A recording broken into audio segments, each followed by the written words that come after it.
Good morning, my crafty friends. I'm Lesley and thank you so much for stopping by Crafty Cards with Lesley. Today we're working on card number 14 in my weekly Wednesday Christmas card making marathon. A rather quick card today and an easy one to mass produce. I'm using golden greenery and sophisticated sled for the sentiment. But remember, if you don't have these exact products, have a look in your stash and see what you might find. You'll probably be amazed at what you can find to substitute with. So let's get busy. This is the card we're going to be making today. And very simple, but I think quite a nice, elegant one. And as I said, a really quick one to mass produce. So I'll take you through all the different stages. But as I said, if you don't have this exact die, just have a look to see what you have in your stash. For example, one of the dies or two of the dies that come in here are these little sprigs. And how cool would that be to, to attach 3 or 4 of these, or 5 together, and to make that same sort of bow effect and just pop a ribbon on. So you've probably got things that you can make things like this with quite easily. So anyway, what I used for this one was this die, and also this little one here, which punches out 5 little berries all at the same time. So yeah, a really neat set, I think. And of course it comes with the bells, and it gives you the 2 bells, so you've got the base and then the one to do all the shading. So yeah, a very quick one to do. And I use the sophisticated sled just for the sentiment. So let's go together and let's put this together. I'll try and leave this in view, somewhat in view. So I've cut out all of the little elements and I made a little matching envelope. I thought that was kind of cool. So regular size card, 4 1/4 by 5 1/2. And yeah, make sure the card's the right way up. That's always a good start.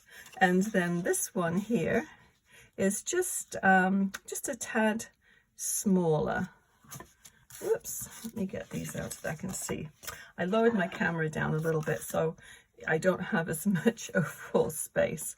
So 5 1/4 by 4. So that just gives you that nice little border all the way around, which is a little wider than this one, but this was just 1/8 of an inch smaller. So it gives you a 1/16 of an inch all the way around. And let me get didn't get this out. Get my tape runner. And this paper actually is Meandering Meadows. As you can see, it's sort of a meadow design on the back, but I really quite like the flip side of this too. It's got variations of greens. So I'm always a big believer in using what you have. So yeah, just look through your stash, and it's amazing what you can find hiding in there. And as you can see, I'm quite a frugal card maker because I do like to use all of my paper. If you're not going to see it, why cover it up? So that's how I did this. Now for this, we'll do this part next and it can be drying. I cut 2 of these out, one obviously out of the middle of this paper here, and then the other one I cut out of it was just a piece of cardstock actually, and it's quite a nice thickness. Now you can do several layers of this, but I thought this works really well. So all I'm going to do is just take a little glue and try not to get it all over my fingers.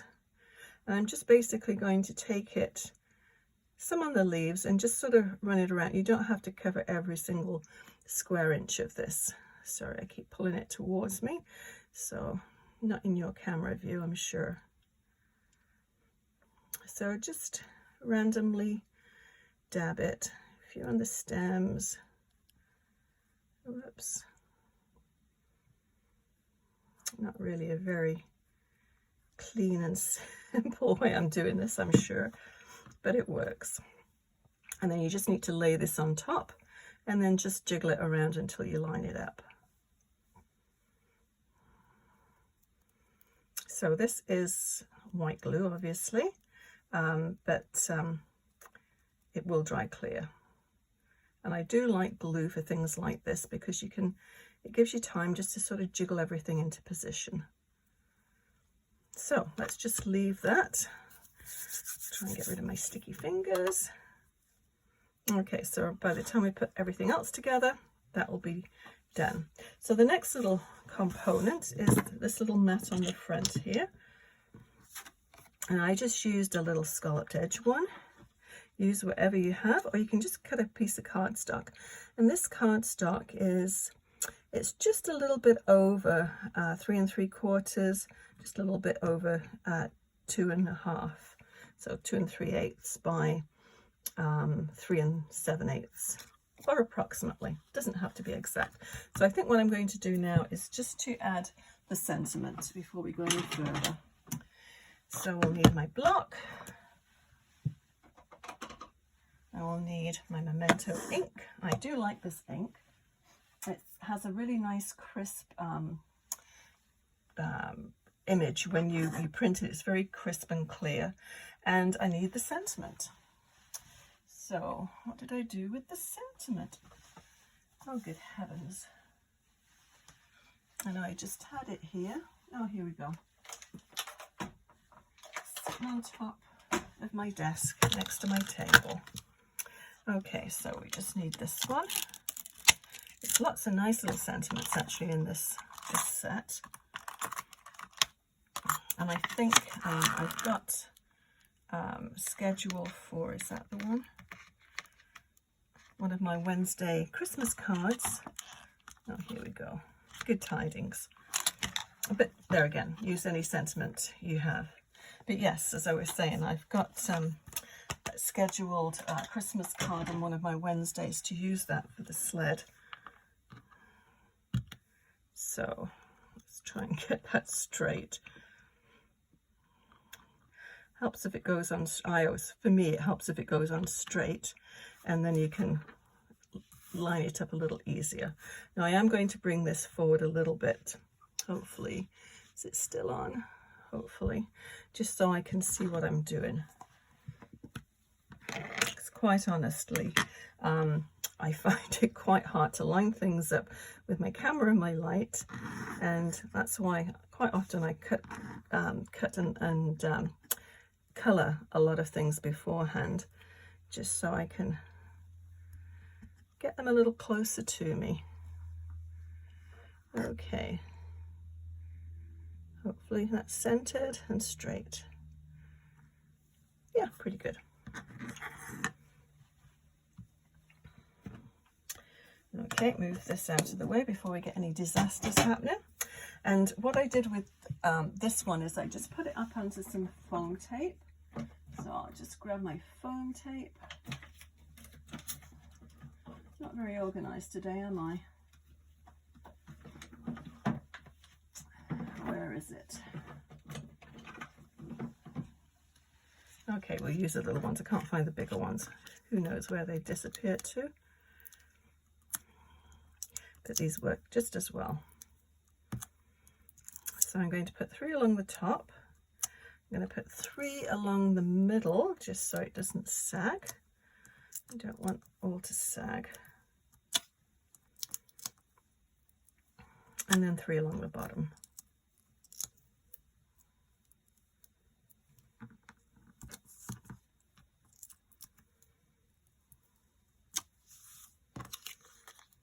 And 1 more.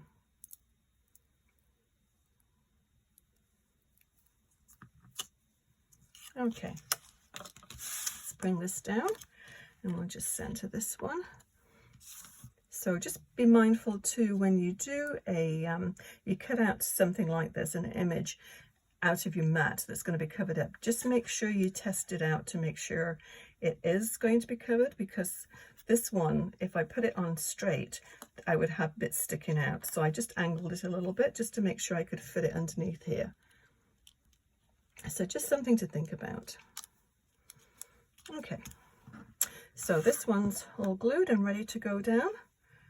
So as you can see with this one, I just had it so the little bit of the end of the stem just stuck off the end there. So you don't want to cover it with good tidings. So let's go ahead and we'll add glue to this. As you can see, I think this was a little insert actually from, it was an insert for 12 by 12 paper. I can't remember which line it was, but it had some really nice cardboard, obviously a pattern on one side, advertising whatever make it was, but the other side was just nice and clear. So I chopped it up and just popped it in my scrap bin, and it's amazing what you can use. I mean, it is nice that we do have recycling, but if you can use it, I think it's better than actually recycling it. I did the end of the stem too, but obviously I didn't need to because it's sticking over the end. But that's okay, it's just going to dry and it's not going to interfere with anything. Now, I tied a bow already and put a little sticky dot on the end. But I'll just show you quickly how I did do the little bow. You've probably seen me do these before. And this, I think I probably got this at Michael's, I'm not sure. But just, as I used to say to my kids, 2 bunny ears, and then just one over the top of the other and pull.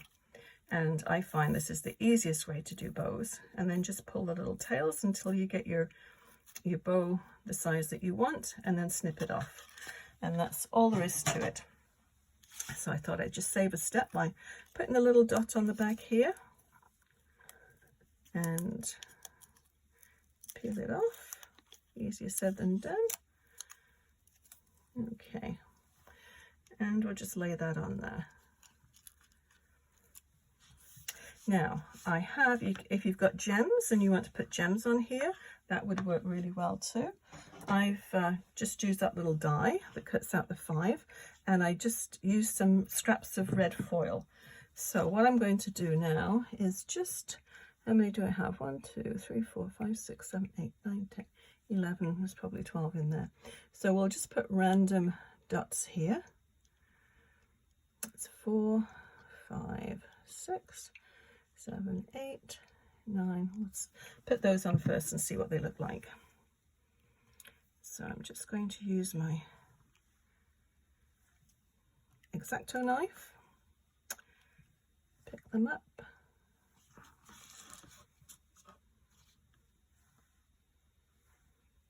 But yeah, little gems would look good, or glitter paper.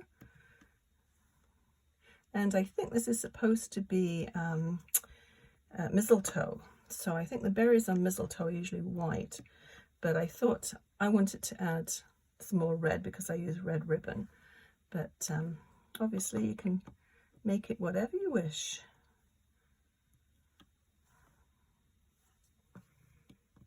I guess there was one hiding there.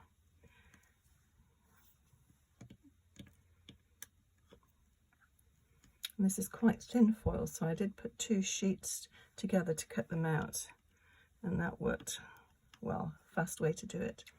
So I think I've got all of my little dots. Yeah, or maybe I'll use that last one there. May as well use them up.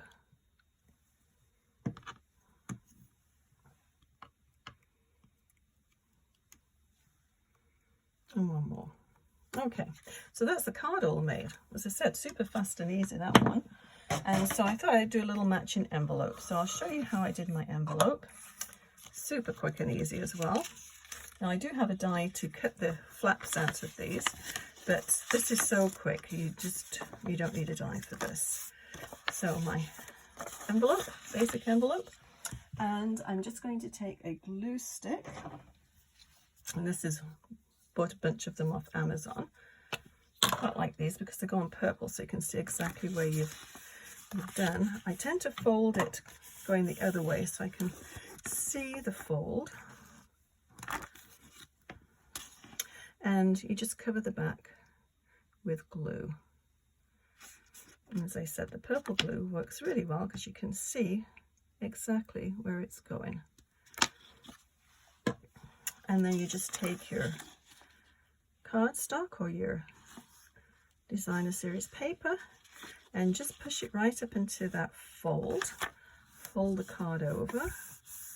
And sometimes too, if I haven't got the glue on perfectly evenly, I just fold this up and put it through my Big Shot and run it through, and then that just sort of squishes all the glue out, and you don't get any ripples.